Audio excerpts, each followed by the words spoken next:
Hai teman-teman, makasih udah hadir di ruang dengar ini. Kali ini aku mau ngobrol tentang arus. Ini masih lanjutan dari video sebelumnya. Aku udah jelasin konsep arus semesta. Nah, di sini aku mau ngobrol lebih dalam lagi tentang arus tersebut. Pernah nggak kamu ngerasa lagi di fase atau titik yang bener-bener berat? Karena aku pernah banget. Ketika semua usaha lenyap begitu aja dan rencana itu menguap begitu aja, realitanya tidak seperti apa yang kita rencanakan, dan itu membuat kita berpikir, kenapa ya Tuhan tidak memberikan jalan padahal aku udah berusaha. Tapi gimana kalau sebenarnya kamu bukan kurang usaha? Gimana kalau masalahnya itu cuma satu? Kamu sedang memaksakan rencana manusia yang itu bertabrakan dengan arus semesta.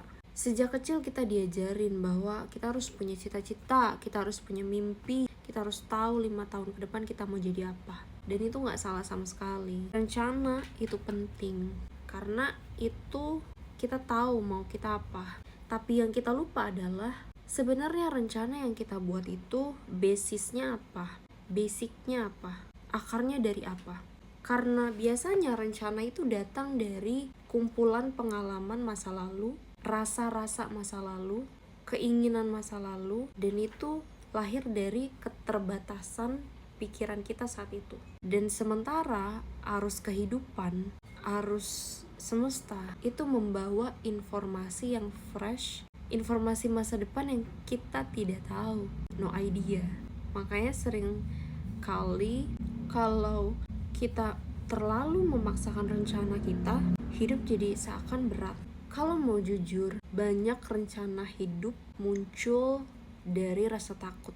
Takut kekurangan uang, takut sendirian, takut gagal, takut malu, takut tidak dianggap sukses, takut mengecewakan keluarga. Dan rencana yang lahir dari rasa kurang itu biasanya membawa kita melawan arus. Kita sibuk mengejar sesuatu yang kita pikir bisa mengisi kekosongan itu. Padahal rasa kurang itu sebenarnya butuh disadari aja, bukan dikejar lewat pencapaian. Makanya apa? Setelah kita dapat apa yang kita rencanakan itu, rasa di sini tetap kosong.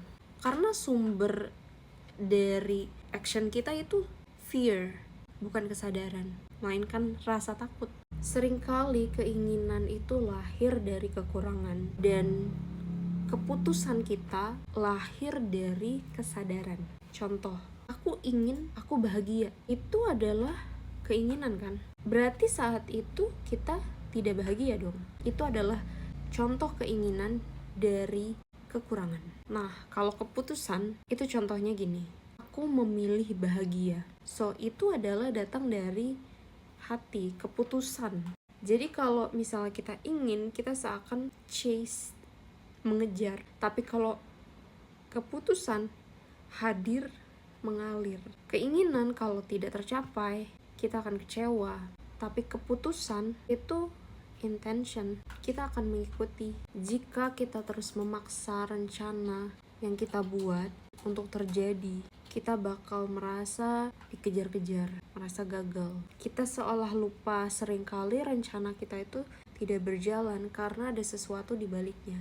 Sesuatu yang mungkin itu sebenarnya menyelamatkan kita. Tapi kadang kita malah marah kalau rencana kita terganggu, rencana kita gak sesuai. Kalau dalam Islam, ini konsepnya adalah tawakal. Berusaha tapi menyerahkan segala hasil kepada Allah. So, bagaimana caranya mengikuti arus? Yang pertama, sadari rasa kekurangan yang ada dalam dirimu. Dengarkan tubuhmu, izinkan apapun perasaan yang muncul seapa adanya. Terima kasih sudah menonton sampai akhir. Sampai berjumpa di video berikutnya.